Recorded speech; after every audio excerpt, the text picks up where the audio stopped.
eu baixar aqui o meu áudio do celular, senão eu me perco, porque eu fico ouvindo a voz 2 vezes e fico meio confusa.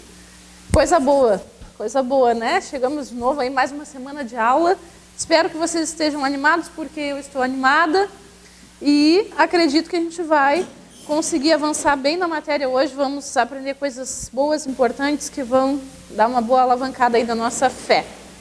Então vamos começar a nossa aula e eu quero convidar vocês para fecharem os olhos e a gente orar rapidinho, né? Para a gente poder avançar no estudo dessa matéria que é tão importante, estrutura de fé. Feche os olhos então e vamos orar. Senhor, nós te agradecemos por essa noite, te agradecemos pela sua palavra, te agradecemos porque o Senhor é bom, o Senhor não muda, o Senhor é aquele que nos dá a capacidade de compreensão da sua vontade e nós estamos aqui engajados nessa turma, fazendo CTBR, por essa necessidade que temos de compreender a sua vontade, mas estamos felizes, alegres por poder receber do Senhor tanto ensinamento bom, tanto ensinamento que nos aproxima de Ti, tanto ensinamento que nos aproxima do seu coração, daquilo que o Senhor projetou e planejou para as nossas vidas. Nos ensina nessa noite pelo Teu Espírito, nos ensina pela Tua palavra. Nós queremos receber ainda mais do Senhor e te louvamos por isso, em nome de Jesus. Amém. Então vamos lá, gente.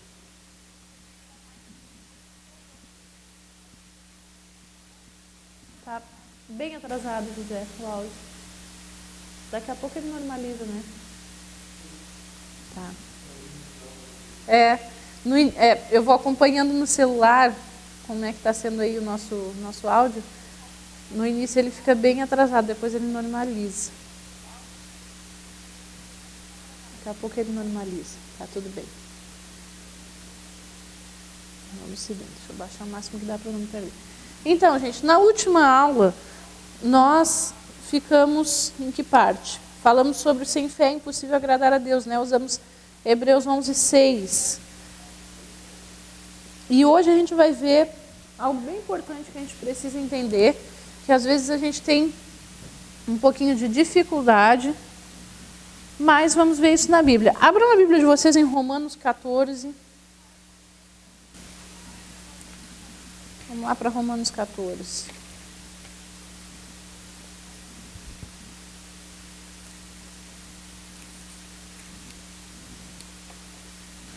Romanos 14, no versículo 23. Esse texto ele fala sobre a liberdade cristã, aí ele vai falando sobre servir a Cristo, ele vai falando sobre coisas limpas, coisas impuras, sobre o que comer, o que não comer, mas o versículo 23 ele diz assim: mas aquele que tem dúvidas é condenado se comer, porque o que faz não provém de fé, e tudo o que não provém de fé é pecado. Então a gente vai pegar esse primeiro tópico, tá? Tudo que não, deixa eu ver como é que diz aqui, provém de fé é pecado.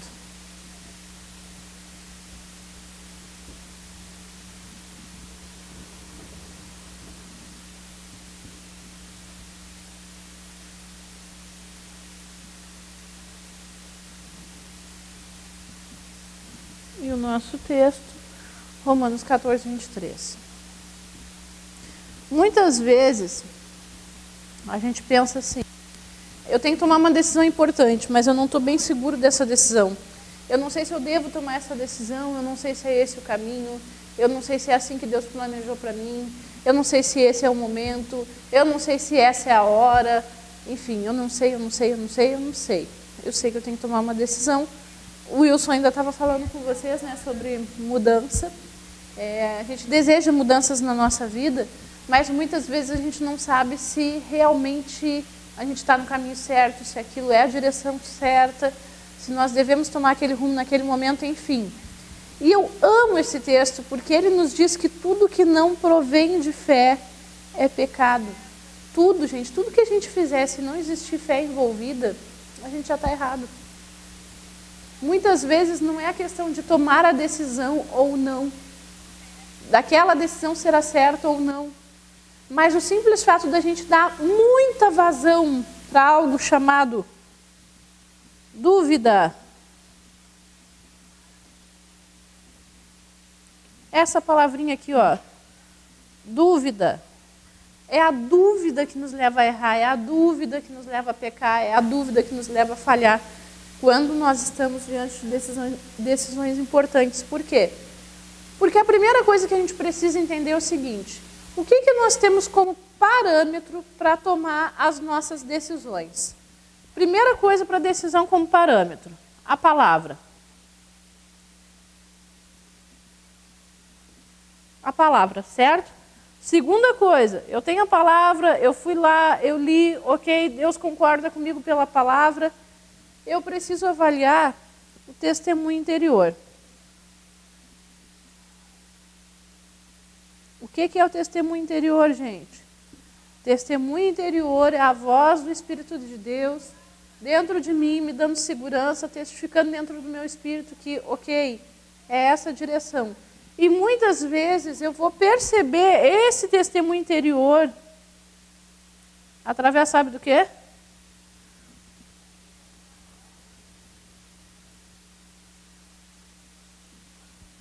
A imagem chega atrasada também, José? Não. Só o áudio.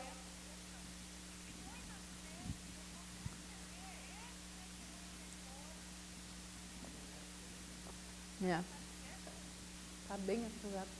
Então vamos lá. Tudo que não provém de fé é pecado. Palavra, testemunho interior, paz. Muitas vezes eu vou perceber essa questão do testemunho interior, o testificar do testemunho interior, através da paz.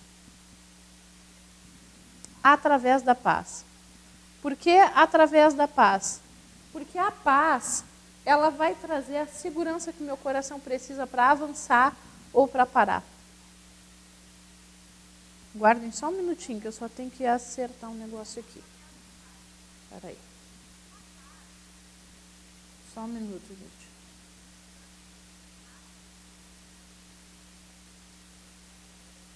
Um segundo só. José, eu vou fechar o meu Google Meet. Aí tu vai acompanhando aí, por favor. Quando ficar mais próximo o áudio com a imagem, tu me avisa. Para mim interagir com eles. Mas por enquanto eu vou deixar fechado, senão fica o retorno voltando e eu acabo me perdendo. Não estou tão concentrada assim. Gente, voltamos então. Desculpem, tá? Eu estava combinando com o José aqui, porque a nossa internet está dando um pequeno delay aí do áudio para a imagem, mas está tudo certo. A gente vai seguir fazendo tudo direitinho como tem que ser. Eu só fechei meu Google Meet por enquanto, para mim não ficar ouvindo meu retorno, e aí eu acabo me perdendo, né? Porque eu falo e daqui a pouco eu me escuto de novo falando a mesma coisa. A mente dá um pane assim na hora, tá bom? E aí assim eu consigo me concentrar melhor. Então vamos lá. Tudo que não provém de fé é pecado, Romanos 14, 23. Tenho dúvida, não sei se é, não sei se não é, não sei se eu devo, não sei se eu não devo, não sei se eu faço, não sei se eu não faço. O que eu vou consultar em primeiro lugar para tirar minha dúvida? A palavra de Deus. Aí eu vou para a palavra de Deus e, gente, hoje a gente não tem mais desculpa para dizer que a gente não sabe o que a palavra diz sobre aquilo. Há um tempo atrás a gente não tinha assim um avanço da internet, né, que nos favorece demais, nos facilita a vida. Então a gente dizia assim, mas eu tenho que consultar a palavra e eu vou achar onde o texto, porque eu não tenho muita prática na leitura, eu não conheço muito da Bíblia, isso vai demorar muito tempo. Hoje, a respeito de qualquer coisa que a gente quiser saber, a gente vai ali na internet, no Google e bota lá a palavra-chave. Devo casar? O que a Bíblia diz, por exemplo, tá?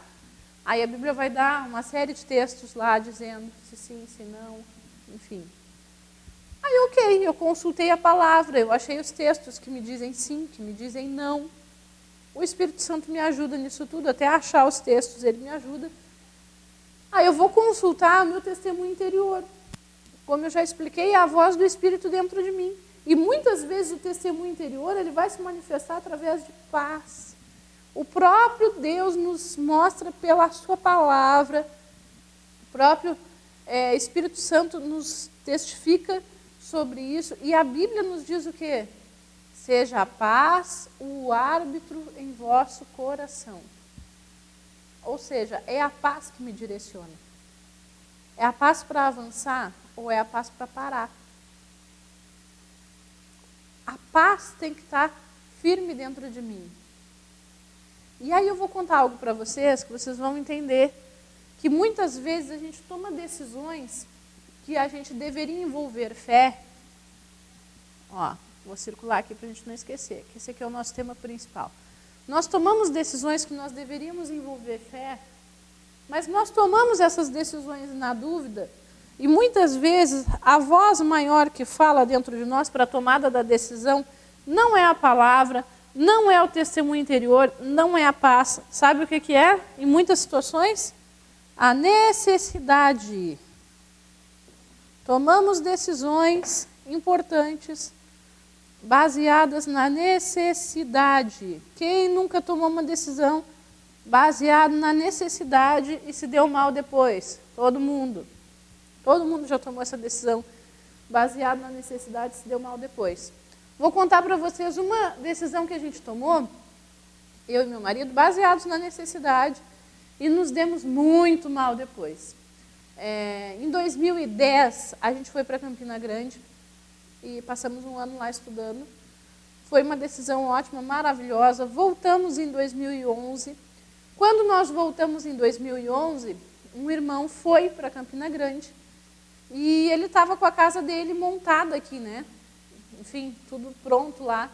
E a gente combinou com ele assim, não, vamos fazer assim. Porque quando a gente foi em 2010 para lá, no início de 2010, nós também tínhamos a nossa casa aqui, a gente tinha casado em 2007, então imagina, tudo que a gente tinha era bem novinho, tinha 3 anos de uso. E eu já contei para vocês que tudo era novo, né? Que a gente ganhou tudo, foi maravilhoso. E aí eu peguei e não me desfiz por completo das coisas, eu deixei na casa dos irmãos para eles irem usando, cada um precisava de uma coisa. E na época, a tia Rita, que talvez muitos conheçam, outros talvez não, mas ela é uma bênção, vocês vão ter a oportunidade de conhecer ela. A tia Rita estava vindo morar em Pelotas, e eu disse, tia Rita, vamos fazer o seguinte, fica com as nossas coisas, tu precisa montar a tua casa. Então, e eu preciso deixar as coisas em algum lugar. Fica com as nossas coisas, pode ficar com todas as coisas na tua casa, e tu pode usar durante esse tempo tranquilamente, não tem problema. Depois, quando a gente voltar, a gente vê como é que faz. Aí a gente voltou em 2011, e esse irmão precisava ir para lá, e estava no mesmo impasse de onde deixar as suas coisas, porque ele voltaria no final do ano, assim como a gente tinha feito. Era um ano de curso, ele voltaria.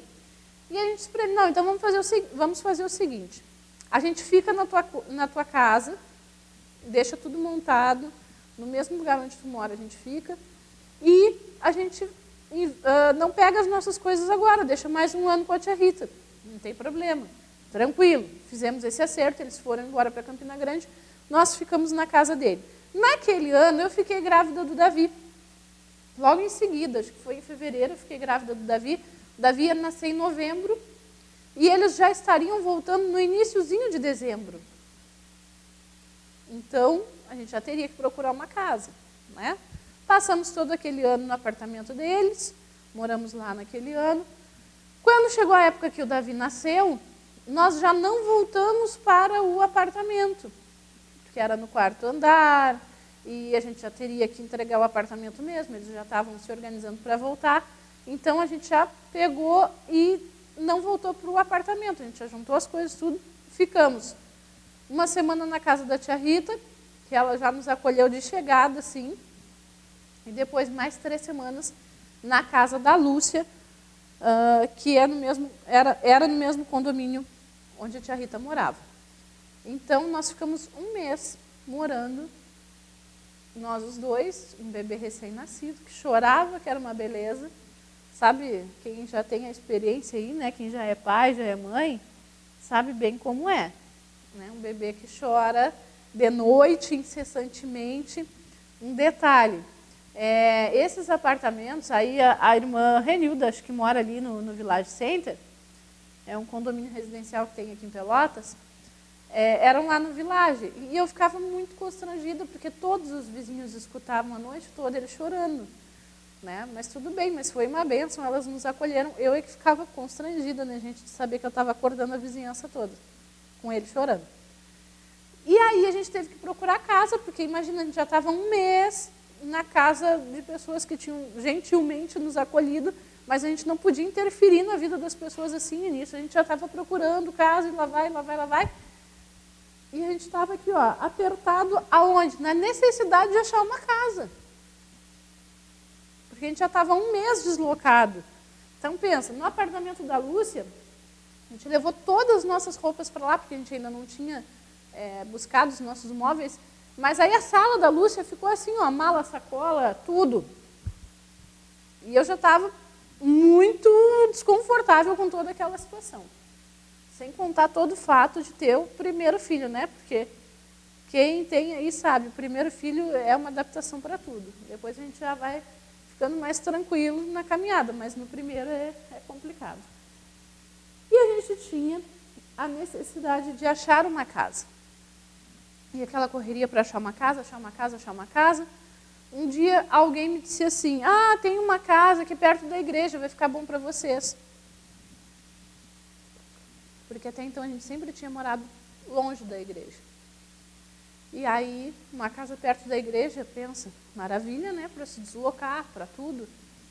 Dava umas boas quadras ainda, mas era bem mais perto do que a gente já tinha morado da igreja.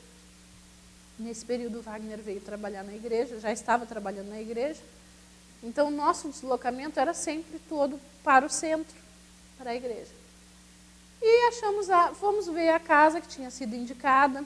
A casa aparentemente, aí esse aparentemente bem entre aspas, estava toda reformada, era uma casa nova, né, era uma casa boa. E a gente olhou e disse, poxa vida, tudo que a gente precisava. Tudo que a gente precisava. Mas em nenhum momento a gente consultou a Deus sobre aquela casa. Grace, mas consultar a Deus para mudar de casa? Sim, a gente consultar a Deus para tudo. Vocês lembram que a gente estudou nas aulas passadas que o justo viverá por fé? E que se retroceder, não tem o prazer de Deus nele? Então, viver por fé, envolver fé em todas as decisões, até nas mínimas decisões. Por quê? Porque tudo que não provém de fé é pecado, vai nos levar para o prejuízo. E aí vocês vão ver o prejuízo que a gente teve por não ter envolvido fé e não ter consultado a Deus para aquela situação.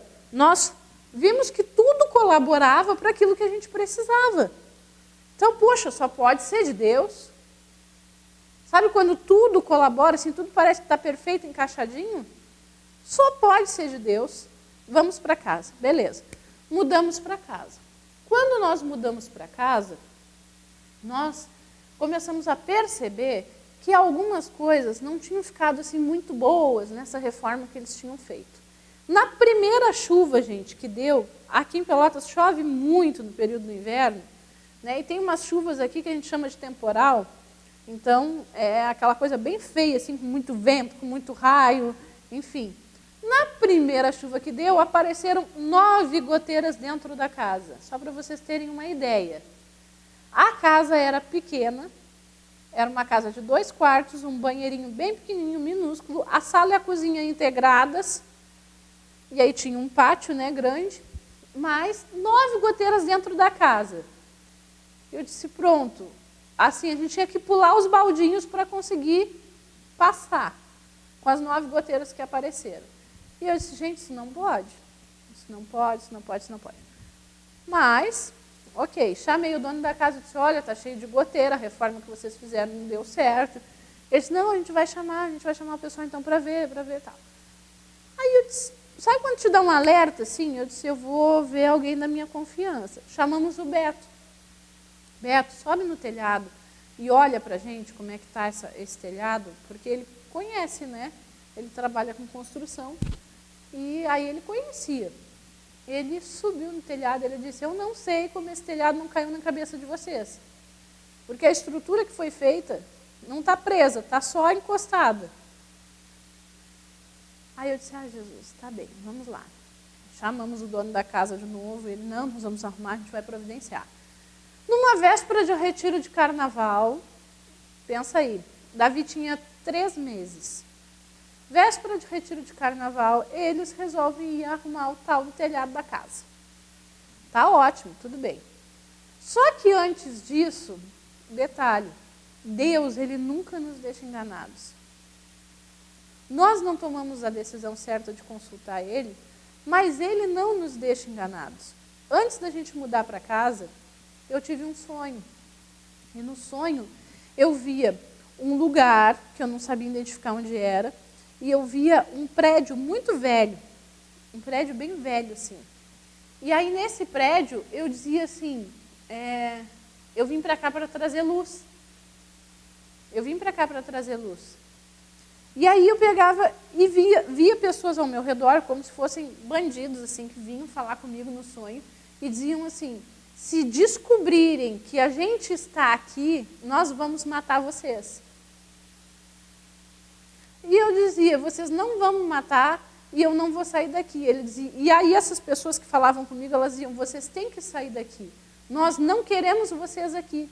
E eu dizia no sonho, nós não vamos sair daqui enquanto Deus não nos tirar. E acordei. Quando a gente mudou para casa, na primeira semana, antes de acontecer esse fato que eu estou relatando, eu estava arrumando as coisas e a casa era em cima, era um sobrado dividido, então era a parte de cima, a parte de baixo, a gente alugou de cima. Eu olhei e na frente tinha um prédio bem antigo, só que da parte normal, assim, do chão, a gente não conseguia ver o que tinha, porque era um muro muito alto e o prédio era lá dentro, né? Mas da parte de cima do sobrado, onde eu morava, da janela, eu conseguia enxergar o que tinha lá dentro. E quando eu enxerguei, era exatamente como o sonho, o lugar que eu via no sonho. E eu disse, Senhor, o que tu quer falar comigo? O que vai acontecer aqui? Outro detalhe, eu não sabia que atrás da rua onde a gente tinha ido morar, ficava era uma zona assim, de tráfico, era uma pequena vila, né? Bem pesada aqui na cidade. Eu não sabia também. Imagina, a pessoa mora em Pelotas e não conhece a própria cidade. Né? Não tinha me dado conta disso. Mas tudo bem, porque a casa era numa rua do centro, então eu disse, tá tudo bem, né? Ok, fomos para casa. Aí, voltando para a parte da história, nas vésperas do retiro, o dono da casa chega lá e diz assim, eu vou trazer o pessoal para trabalhar, então, para tirar, a gente vai remover todas as telhas, vai reforçar todo o madeiramento e colocar as telhas de novo. Eu disse, tá, tu quer que eu faça o quê? Eu preciso tirar os móveis? Ele disse, não precisa, porque a gente não vai mexer no forro. A gente vai trabalhar só em cima do telhado, então talvez o máximo que vai cair é uma poeirinha. Mas nem te preocupa, não precisa tirar nada. Como o Davi era muito pequenininho, e eu sabia que eles iam martelar o dia todo, eu disse, eu vou sair de casa com ele, para ele poder dormir, né? E eu saí, fui para casa dos irmãos. E aí a gente tinha que fazer as compras para o retiro, porque o retiro começava no outro dia, isso era numa quinta-feira, na sexta-feira a gente já ia para o lugar do retiro. E a gente foi fazer as compras, eu com o Davi pequeno, a gente foi para o super, fez as compras do retiro, aquela coisa toda. Liguei para ele, ele não atendeu o telefone, mas eu disse, tá, tudo bem. Quando foi na tardinha, isso era 6 horas da tarde, um pouquinho mais, era verão, gente. Eu cheguei em casa, cansada, com o Davi cansado, a gente tinha passado o dia fora. E eu digo, tá, vou para casa, já deve estar pronto. Quando eu chego, boto a mão no portão para abrir, o portão trancado. E eu disse, que estranho. Chamei ele, ele veio. E ele me olhou e disse assim, ai, tu não vai acreditar. E eu disse para ele, só falta ter caído o telhado. Eu brincando, né, gente? E ele disse, foi. Eu disse, como assim? Aí na hora eu fiquei apavorada. Eu disse, tá, parei, deixa eu respirar. Eu disse para ele, só me diz uma coisa, quebrou muita coisa? Porque as minhas coisas ainda estavam novas. E ele, não quebrou nada, mas está tudo muito sujo. Aí eu disse para ele, não te preocupa, sujeira a gente limpa. Eu só quero saber se está tudo inteiro. Ele, tá, mas está tudo muito sujo. Aí eu respirei e disse, o que eu vou fazer? Eu digo, não tem como eu dormir no meio da sujeira com essa criança. O que eu vou fazer? E o Wagner não estava em casa, ele estava na chácara arrumando onde ia ser o retiro, que era bem longe da cidade. Aí eu disse, vamos lá, Senhor, me dá uma luz. Peguei o Davi, mamadeirinha, as coisinhas. Eu disse, vai, Davi, vai para a casa da tia. Mandei de novo para casa desse casal, amigo nosso. E eu disse para ela, eu vou juntar as coisas aqui e eu vou ter que ficar lá na casa de vocês. A gente vai ter que ficar lá. Ela disse, não, vamos para lá, não te preocupa. Fica lá que amanhã de manhã a gente já sai junto para o retiro. Tá, tudo bem, né? Até aí, tudo ok. Eu digo, vou resolver essa função, essa bagunça na volta, porque eles tinham que terminar o telhado ainda. Aí, juntei, mandei Davi para a casa dela. Eu disse, daqui a pouco eu chego, eu só vou juntar as coisas para ir. Era perto uma casa da outra. E ela foi com o Davi. Gente, quando eu entrei dentro de casa, estava tudo muito sujo e não tinha uma telha em cima do telhado. Nenhuma. O que aconteceu? Quando eles estavam tirando as telhas, surgiu um vento do nada e derrubou o forro dentro da casa. Imaginem a situação. Então, toda a sujeira desceu. Eu fui olhar as roupas do Davi dentro da gaveta. A gaveta tinha ficado um pouquinho aberta, as gavetas, porque eu deixava aberto para ventilar. Tinha entrado sujeira em todas as roupas. Eu disse, Senhor, o que eu vou fazer? Eu vou levar essas roupas assim, vou lavar, vai secar, eu vou botar nele. Juntei, comecei a juntar, ver o que tinha de roupa minha. A cama, o lençol, tudo com aquela sujeira de forro. Até aí já estava ruim. Do nada, simplesmente o céu fechou e desabou um toró de água. Não sei se vocês conhecem essa expressão, mas pensa assim, ó, desabou um temporal. Muita chuva. E não tinha uma telha em cima do telhado. Vocês imaginem como eu fiquei. Bom, o dono da casa estava lá, ele começou a chorar. E aí ele chorava de um lado e eu chorava do outro, porque eu não tinha o que fazer. Estava chovendo em cima da cama, do guarda-roupa, dos armários, de tudo, do sofá, tudo. E aí eu comecei a ligar para os que eu sabia que estavam mais próximos e dizer, gente, eu estou perdendo tudo. Alguém corre para cá para me ajudar, eu não consigo tirar as coisas. E aí começou a chegar o pessoal, os irmãos começaram a chegar. E aí nisso Wagner chegou. E ele não é assim, ele é um homem extremamente tranquilo, delicado, assim, de boa, muito paciencioso, quem conhece ele sabe. E ele me olhou e disse assim, para de chorar, não é hora de chorar, pega as coisas e carrega. E eu olhei para ele e fiz assim, ele, não chora, depois tu chora, agora a gente tem que salvar as nossas coisas. E nisso a gente começou a carregar.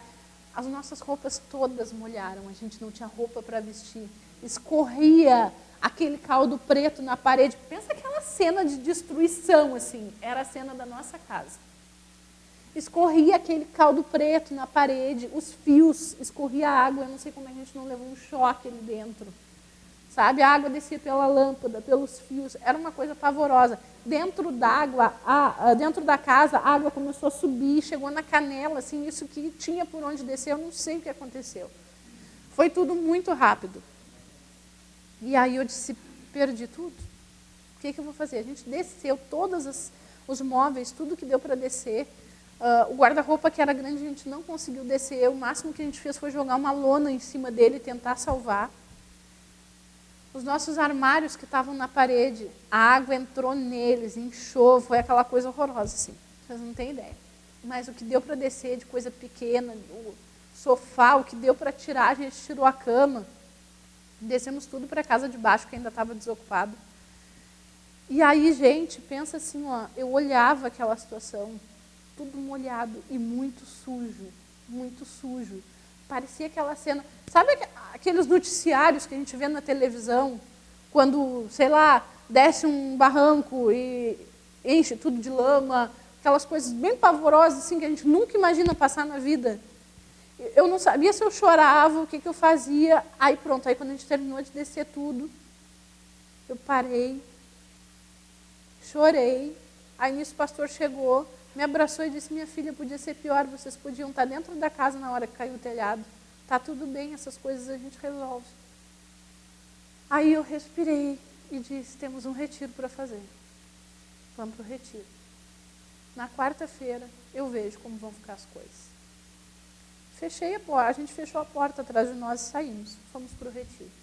Pode parecer loucura, mas eu não ia resolver ficando na cidade. Então nós fomos para o retiro. Chegamos no retiro, foi uma benção, tudo mais. Na quarta-feira, quando a gente voltou, eles já tinham arrumado, eles tinham lavado tudo, inclusive as roupas, tinham deixado tudo organizado dentro da casa, os donos, né, do imóvel. E ele chorava e ele dizia, eu não sei o que eu vou fazer, eu não sei o que tu vai querer fazer. Muito medo da gente processar eles.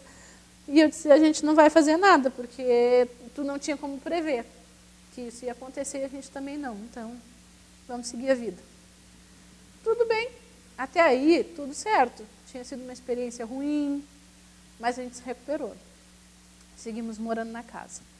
E eu sempre lembrava do sonho. Eu dizia, meu Deus, que coisa estranha. Mas tudo bem, deixei para lá. Não fui averiguar. Passou um tempo. Depois disso, eu estava dormindo. Era de tarde, o Davi tinha dormido, ele estava no berço. O berço ficava do lado da nossa cama.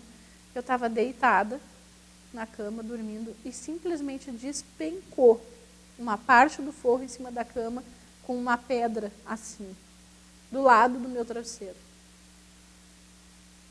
Só deu tempo de eu ver aquilo acontecendo e pular para fora da cama. O Wagner entrou e disse, o que houve? Isso foi no final de semana, no domingo, se eu não me engano.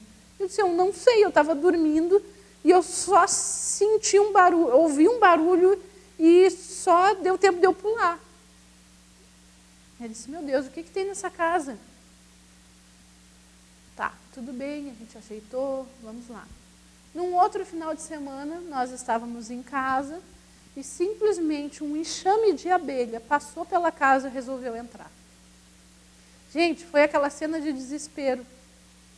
A gente começou a fechar tudo, era verão ainda. A gente começou a fechar tudo, fechar tudo. E daqui a pouco, as abelhas batiam assim, ó, batiam na janela, a gente começou a colocar pano. Eu peguei o Davi era bebê ainda, botei um cobertor por cima da gente, tranquei o cobertor embaixo, assim, e o Wagner correndo para matar as abelhas que tinham entrado, que era um bom número, e enfiando pano nas portas, nas janelas, em tudo. E eu dizia para ele, liga para os bombeiros, que são os bombeiros que resolvem isso. O enxame resolveu que ia entrar. E olha o que é mais interessante. Quando nós saímos, nessa época já tinha vizinhos morando embaixo, uma família muito legal que foi morar lá. Quando nós saímos, quando o enxame passou, nós saímos de dentro de casa e descemos, eu disse, vizinho, o que foi isso? Ela disse, pois é, eu vi o enxame passando, mas aqui na minha casa não veio. Não tinha ido abelha na casa dela, foi só na minha. Que era em cima da dela. Passou. Ok, até aí tudo bem, né? Bem mal, mas tudo, vamos lá. Uma bela noite nós estávamos dormindo e a gente começou a ouvir grito. Aí nessa, uma noite antes, 1 ou 2 noites antes, eu tinha sonhado que alguém matava uma pessoa na frente da casa e atirava contra a casa. Aí eu acho que passou 1 ou 2 noites, a gente acordou no meio da madrugada, com um casal brigando, enlouquecido, o homem batendo muito na mulher, ele pegava o capacete e dava assim na cabeça dela, que ela tinha traído ele, sei lá eu o que tinha acontecido. E o Wagner disse, eu vou descer. Eu digo, tu não vai descer, porque se esse homem está armado, ele te mata. E nisso, eu digo, vamos ligar para a polícia. A gente assistindo tudo da janela, né? Da janela fechada. E eu só orava e dizia, Senhor, não deixa o Davi acordar agora, porque se ele chorar, vai chamar a atenção para cá. E aí a gente ligava para a polícia, e a polícia achando que era trote, e a gente ligava, e não vinha ninguém, e achando que era trote. Pronto. Até que, aí nisso, o homem deixou a mulher lá desmaiada, caída no chão, e foi embora. Aí eu pensei, eu vou descer para ver se essa mulher está viva. Quando eu pensei nisso, eu vou descer para ver, o homem voltou. E ele disse, agora eu vou te matar, agora eu vou te matar. E eu digo, meu Deus, ele vai matar essa mulher aqui na frente, o que a gente vai fazer? Até que a polícia chegou. Chegou, levou o homem preso, deve ter levado a mulher para o hospital, eu sei que foi um caos. Aí eu disse, Wagner, a gente precisa saber o que aconteceu nessa casa, o que existe nessa casa. Eu digo, tem que existir muito capeta aqui dentro, que a gente não está conseguindo saber de onde veio, por que veio, o que houve, o que aconteceu, qual é a história dessa casa. Porque tudo acontece aqui. Aí eu disse, eu vou descobrir. Chamei uma pessoa que tinha morado ali naquela região há muito tempo atrás, que tinha conversado comigo, vocês estão morando lá? Pois é, eu já fui vizinho, já morei ali. Aí eu lembrei dessa pessoa. E eu disse, vou chamar. Certamente essa pessoa vai me dizer alguma coisa. Eu chamei a pessoa e disse para ela, vem cá, me conta uma coisa. Sabe aquela casa que a gente está morando? Pois é, quem é que morava lá antes? Como é que foi a história? Ele disse, não, eu vou te contar. Quem morava lá antes tinha um bar embaixo, um bar assim, um boteco que vendia tudo, vendia cachaça e tudo mais. E em cima era o filho do velho do bar que morava com a mulher. E o velho morava no fundo. E realmente, no pátio tinha marca no pátio, assim, sabe? Como é que eu vou explicar? Um alicerce, como se tivesse tido uma outra casa ali antes. E aí, nessa função toda, o velho morava atrás, o cara morava em cima, onde vocês moram, o irmão me disse, né? E eu disse, tá, e o que aconteceu lá? Eles eram envolvidos com alguma coisa assim de ocultismo, né? Alguma coisa estranha nesse sentido.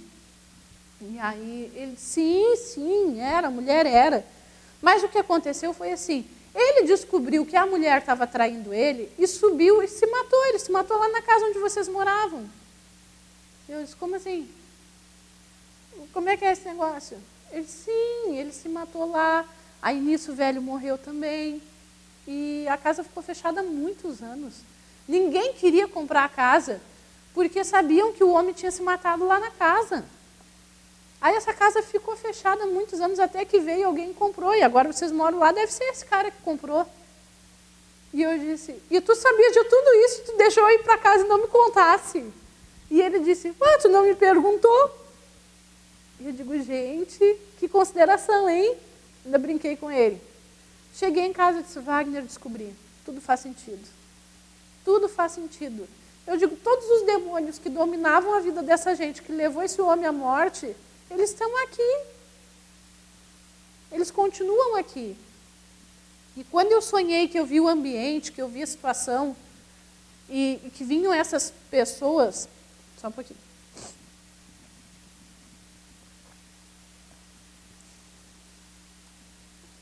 E que vinham essas pessoas para dizer que a gente não podia ficar ali, que eles não nos queriam ali, que se descobrissem que eles estavam ali, eles iriam nos matar. Eu digo, eu enxerguei no sonho todo o ambiente espiritual que existia ali. E eu não consegui discernir. Eu disse, a gente não consultou a Deus para vir para cá, a gente só viu que tudo era bom, que era dentro do que a gente queria, numa casa nova, reformada, pertinho da igreja. Para nós ia ficar tudo bom, a gente simplesmente veio, porque parecia que estava tudo ok.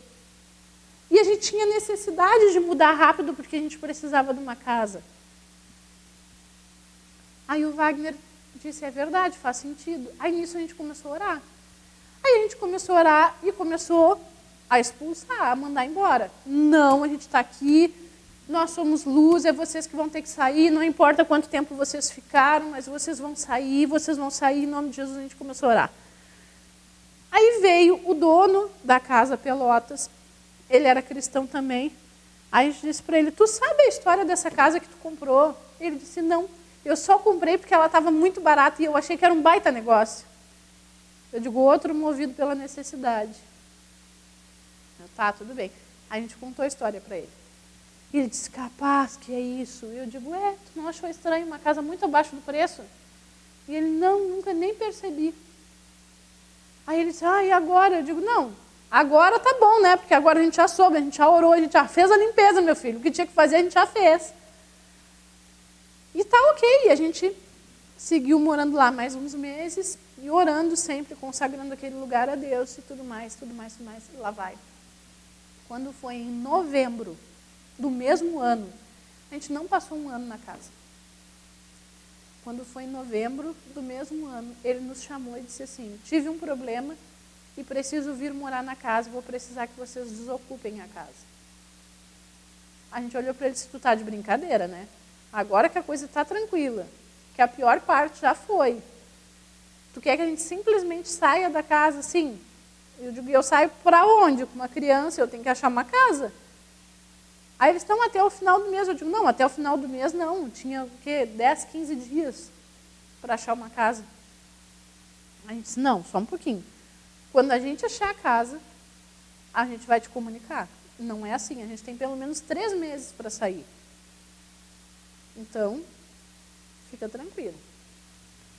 Aí, tudo bem, a gente foi procurar a casa, aí a gente orou, né? Toda aquela situação de não vamos viver a mesma situação, enfim, achamos outra casa. Mas por que eu estou contando essa história para vocês? Porque, gente, quem de nós já não tomou uma decisão movido pela necessidade? Movido porque precisava, sem nem perceber o contexto, o todo. Porque a gente não para entender, e hoje a gente vai falar bastante sobre isso, que o reino espiritual... Eu estou olhando o relógio, está parado. Eu estou bem empolgada falando. O reino espiritual, ele é mais real do que esse mundo natural que a gente vive. Não é porque a gente não enxerga as coisas acontecendo que elas não estão acontecendo. Elas estão acontecendo, muitas vezes nós é que não estamos enxergando. Então nós precisamos parar e nos dar conta disso. As coisas são reais, amados. E se nós vamos depender só do natural para viver, tomando as decisões baseadas só nas nossas necessidades, nas nossas preocupações, e não colocando fé para tomar as nossas decisões, nós vamos entrar sempre no prejuízo. Porque nem sempre aquilo que parece ser muito bom vai ser realmente bom para a gente. Então a gente precisa parar, sabe? Pegar o conhecimento que a gente já tem da Bíblia, porque eu tenho certeza que cada um de vocês já tem um conhecimento da Bíblia, mas aproveitar nesse momento e agregar, associar esse conhecimento que vocês já têm àquilo que está sendo ensinado, àquilo que vocês estão aprendendo. Gente, isso serviu de lição para a gente. Toda vez que a gente precisa mudar, e a gente já mudou algumas vezes, não tem perigo da gente entrar no lugar e não sentir o lugar antes. Ah, é sentir dos sentimentos, Grace. Não, não é sentir de, me deu um arrepio. Não é isso. De entrar e dizer, Senhor, fala com a gente. Fala com a gente. Esse lugar vai ser bom. O Senhor me quer aqui para esse tempo. Esse é o momento. Como é que o Senhor quer que eu faça? Pode parecer bobagem, né? Mas eu já vivi a experiência ruim, então eu posso dizer para vocês que não é bobagem não, que a gente precisa fazer isso. Tá bem? Vamos avançando na matéria. Abram aí em Romanos 4,17. Um pouquinho antes, Romanos 4,17.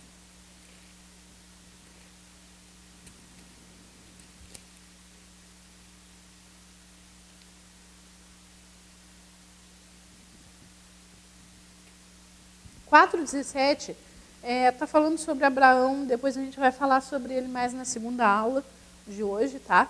Mas no 4,17 diz assim, como está escrito, por pai de muitas nações te constituí, perante aquele no qual creu, o Deus que vivifica os mortos e chama à existência as coisas que não existem. Também vamos falar bastante hoje sobre isso, sobre chamar à existência. O que é chamar à existência? A gente tem o poder de criar um mundo ao nosso redor, o mundo que a gente quer viver. Ai, Grace, a gente tem o poder de criar o mundo que a gente quer viver? Sim, nós temos o poder de criar ao nosso redor o mundo que a gente quer viver, através da nossa boca, através das nossas declarações. E eu acho interessante como Deus fez com Abraão, porque lembra daquele vídeo que eu fiz, que eu mandei para você sobre a imagem, sobre a gente colocar um ponto de referência diante dos nossos olhos, uma referência de fé, para a gente saber para onde a gente está indo, o que a gente está esperando? Deus fez a mesma coisa com Abraão. Quando Deus chama Abraão e manda ele olhar as estrelas no céu e olhar a areia e dizer, dá para contar, Abraão? E Abraão diz, não dá para contar. E Deus diz para ele, assim vai ser a tua descendência. Deus está dando uma visão de fé para ele. E olha o que Deus está fazendo. Deus está chamando à existência o que não existia. Então, amados, a gente vai ver que Deus, Ele é um Deus de fé. Quando Deus viu o mundo, isso está lá em Gênesis capítulo 1, a Bíblia diz que a terra era sem forma e vazia, e Deus pairava sobre as águas. E aí o que acontece? Deus começa a chamar à existência as coisas. Ele diz, haja luz. E a Bíblia diz, houve luz. Mas como foi que Deus fez? Como Deus criou tudo? Ele criou pela declaração da palavra. Quando Deus diz, haja luz, Ele estabelece uma verdade. E a Bíblia diz que essa verdade retorna para ele. E houve luz. E aí ele vai dizendo, haja isso, haja aquilo, e vai declarando. E as coisas vão acontecendo. Mas depois, no capítulo 2, o que a gente vai ver? A gente vai ver que o escritor ele relata que subiu uma neblina da terra, que regava, e a terra florescia, frutificava. A gente não sabe quanto tempo esse processo demorou. Mas a gente sabe que, primordialmente, Deus criou as coisas no espiritual e elas se manifestaram. A Bíblia fala de 7 dias, isso é uma linguagem simbólica, tá, gente? Não tem como a gente garantir que foi em 7 dias, em 6 dias. No 7º Deus descansou. Mas a gente pode garantir pela Bíblia que foi criado a partir de uma voz, que foi criado a partir de uma declaração. E agora, na segunda aula, a gente vai para o intervalo agora, a gente tem acho que 2 minutos de aula, a gente vai para o intervalo, mas na segunda aula a gente vai falar bastante sobre isso, certo? Sobre as nossas declarações de fé. O que nós estamos declarando sobre a nossa própria vida? Como nós vamos anular as declarações que não foram declarações boas e que foram feitas antes sobre nós? A gente vai falar disso na segunda aula. Vou deixar vocês darem uma respirada aí, certo? Tomar um cafezinho, um chimarrão, não sei o que mais que dá para tomar aí hoje.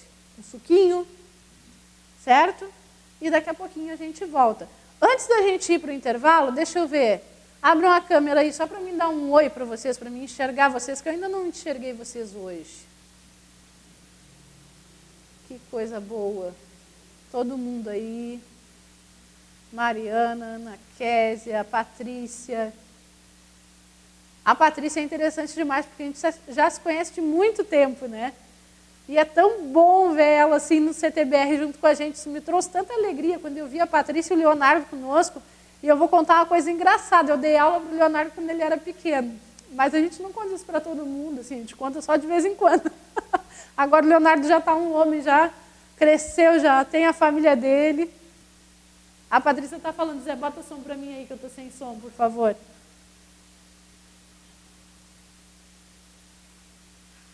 Pronto, Patrícia, agora eu estou te ouvindo.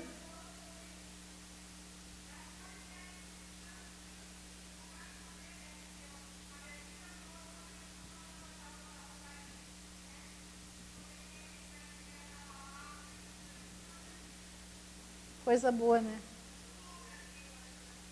Glória a Deus, que coisa boa, que maravilha, né?